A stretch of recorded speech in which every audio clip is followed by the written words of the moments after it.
Salut, c'est Thomas et on est chez Matago. Vous aimez les beaux jeux rapides, pas compliqués et sans calcul de points de victoire compliqués à la fin? Eh bien, laissez-moi vous parler de Benevolent. Alors, Benevolent est un jeu de Yuri Zuraflev illustré par Svetlana Pikul.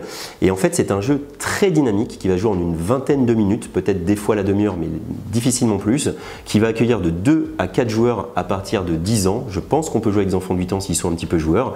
Et ce qui est très agréable avec ce jeu, c'est que c'est une course, puisque dans ce jeu, vous allez vous balader dans une forêt magique qui recèle de nombreux objets. Vous allez la sillonner afin de récupérer avant vos adversaires 5 objets, tous différents, au moins 5 objets différents. C'est-à-dire qu'à la fin de la partie, il n'y a pas de calcul de points de victoire. La partie s'arrête immédiatement quand un joueur acquiert son 5e objet différent. Il gagne immédiatement la partie. Alors comment ça fonctionne? Je vous explique tout ça tout de suite. Alors au début d'une partie de Benevolent, chaque joueur va récupérer des petites empreintes de pas à sa couleur et également un certain nombre de feuilles dépendant de son ordre de tour. Ces feuilles, eh bien, c'est la monnaie du jeu, puisqu'on va voir qu'on va pouvoir acheter des choses avec et payer aussi des emplacements. Le jeu va se jouer en une succession de phases où vous allez alterner à votre tour de jeu une phase de mouvement et une phase d'action, les deux étant obligatoires. Donc le mouvement, on entend par le mouvement, va se déplacer avec ses empreintes de pas. Donc au début sur ce plateau, il n'y a aucune empreinte de pas et le premier joueur va placer son empreinte de pas où il le souhaite et chacun va faire de même et on en a 4 devant soi. Ensuite, quand on reviendra le tour de ce joueur, eh bien, il devra poser une autre empreinte de pas, mais forcément adjacente à l'empreinte de pas précédemment posée. En fait, on se déplace dans la forêt, c'est ça qui est sympa, et donc nos pas ne peuvent pas faire des grands écarts. Quand arrivera son 3e tour, eh bien, pareil, il devra poser cette empreinte de pas adjacente à une autre empreinte de pas, pas forcément la dernière qu'il vient de poser. En gros, il faut qu'il y ait toujours un groupe compact d'empreintes de pas. Et une fois que les 4 empreintes de pas auront été posées, eh bien, vous prendrez une empreinte de pas, n'importe laquelle, pour la poser à côté d'une autre empreinte de pas, sachant que la seule contrainte, c'est que vous ne pouvez pas scinder vos groupes d'empreintes de pas en 2 groupes distincts.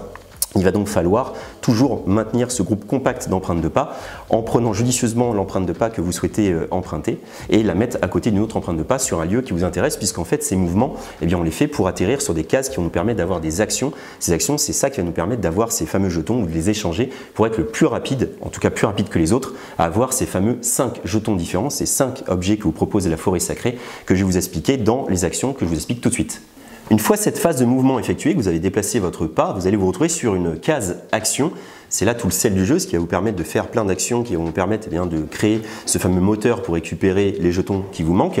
Eh bien, cette action, déjà, avant de la faire, vous allez avoir un premier choix, enfin 2 choix. Le premier choix, c'est de faire l'action.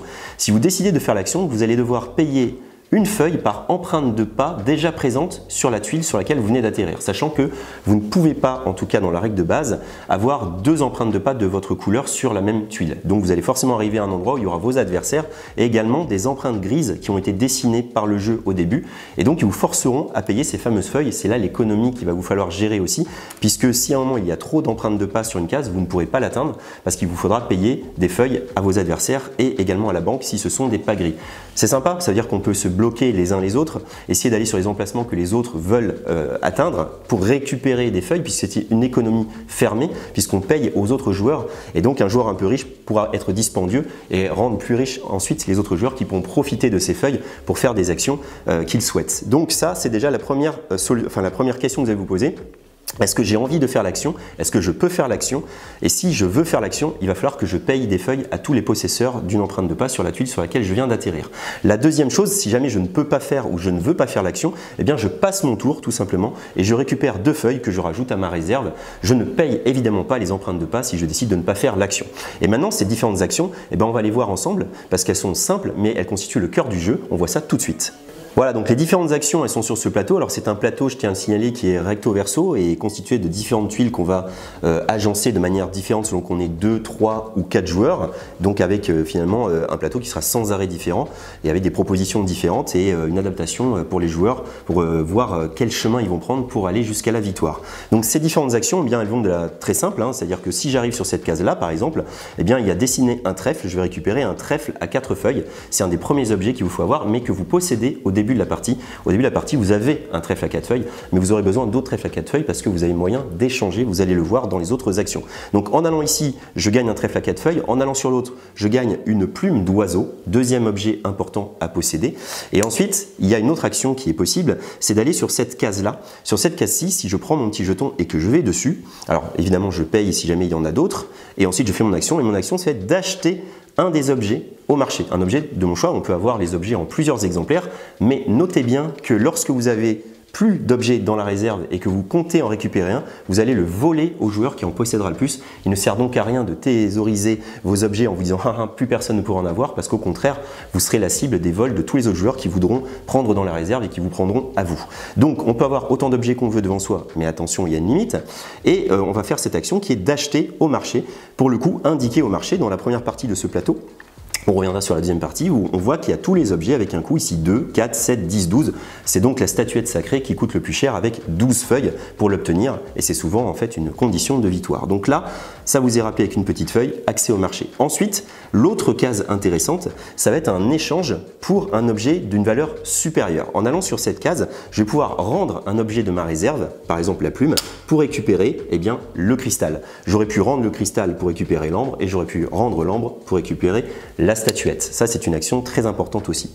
Il reste deux actions à vous expliquer. La première, c'est la tablette sacrée. Quand je vais atterrir dessus, je vais pouvoir accéder à cette pyramide, on va dire de petits pouvoirs qui ont été installés au hasard. Les tuiles sont recto verso et on va faire une pyramide de 4, 3, 2. Différentes à chaque partie. Il y a des pouvoirs permanents et des pouvoirs immédiats. Les pouvoirs immédiats, ils sont un peu comme ça, ce sont ceux-là, ils sont un peu marrons. Et bien quand vous le récupérez, vous pouvez l'utiliser tout de suite si vous le voulez, ou alors le garder pour le moment que vous souhaitez. Et une fois que vous l'avez utilisé, vous le défaussez, vous ne pourrez plus l'avoir pour le reste de la partie. Alors on voit qu'il y a des échanges sympas, comme par exemple échanger une plume et un cristal contre une statuette. Je peux récupérer ça, attendre le bon moment, et dès que j'ai une plume et un cristal, hop, je l'échange contre une statuette. Par contre, lorsque vous faites cette action, vous n'avez accès qu'aux tuiles accessibles. Et c'est là que c'est malin, c'est qu'au début, vous n'avez accès qu'à ces 4 tuiles-là. Et au fur et à mesure qu'on va les libérer, les tuiles un peu plus hautes jusqu'aux tuiles les plus hautes vont pouvoir être prises par les joueurs. Je ne vous ai pas parlé des pouvoirs permanents. Les pouvoirs permanents, bien évidemment, comme son nom l'indique, sont des pouvoirs qui vont vous permettre un peu de changer les règles du jeu. Par exemple, pour vous, quand vous échangez, vous pouvez payer 2 feuilles de moins pour échanger à nouveau. Voilà, là, vous pouvez avoir 2 pas sur la même case, alors que je vous avais dit que la règle disait que non. Ça, ce sera à vous de décider si ça vous intéresse ou pas de prendre ce pouvoir. C'est une action quand même qui coûte un peu de temps et qui peut coûter également des feuilles puisqu'il y a des pas gris dessinés sur ce type d'action. On va finir par la dernière action, c'est celle qui va faire appel à ce plateau, ce niveau du plateau ici. Vous avez en fait plusieurs cases qui représentent une espèce de petit plaid qu'on retrouve d'ailleurs sur la case sur laquelle vous allez atterrir, qui est en fait se reposer près de la rivière et se mettre à rêver. Et dans votre rêve, les gardiens de la forêt vont vous indiquer les endroits où se trouvent les objets que vous recherchez. Quand vous allez arriver ici, vous allez faire progresser votre pas le long d'une flèche. Le long d'une flèche, ça veut dire que vous pouvez très bien aller vers l'avant et atterrir sur un autre plaid, mais vous pouvez très bien repartir en arrière, puisque les flèches repartent aussi vers l'arrière, vers des plaids qui sont derrière eux, et récupérer l'objet qui aura le long de la flèche que vous venez de franchir. Et là, c'est très intéressant parce qu'en allant jusqu'à la 4e case, au 4e plaid, on s'aperçoit que si je repars grandement en arrière, je vais pouvoir récupérer la fameuse statuette sacrée, ou alors sacrifier un petit peu moins et récupérer de l'ambre. Bref, à vous de gérer votre avancée sur ces plaids afin de récupérer peut-être le dernier ou les derniers jetons qui vous manqueront. Voilà, c'est une course. Le premier qui réussit à avoir les 5 jetons différents, ou au moins 5 jetons différents, gagne immédiatement. Ça se joue en 20 minutes, c'est ultra accessible, c'est toujours très tendu pour avoir fait beaucoup de parties, avoir vu animer beaucoup de parties. Et bien quand un joueur gagne, il y avait au moins 2 autres joueurs autour de la table qui étaient à 2 doigts de gagner aussi et qui font « Ah mince, si tu n'avais pas gagné, moi je faisais ça et je gagnais ». Et donc ça donne forcément envie d'en remettre une. Et ça, c'est un très beau jeu, très bien édité, avec de très belles tuiles, de très beaux jetons. Et on vous le conseille fortement si vous voulez des petites parties dynamiques comme ça, où vous pourrez jouer avec n'importe qui, même des enfants un petit peu aguerris. C'est bénévolante, on espère que vous prendrez beaucoup de plaisir à y jouer. À bientôt pour d'autres recos.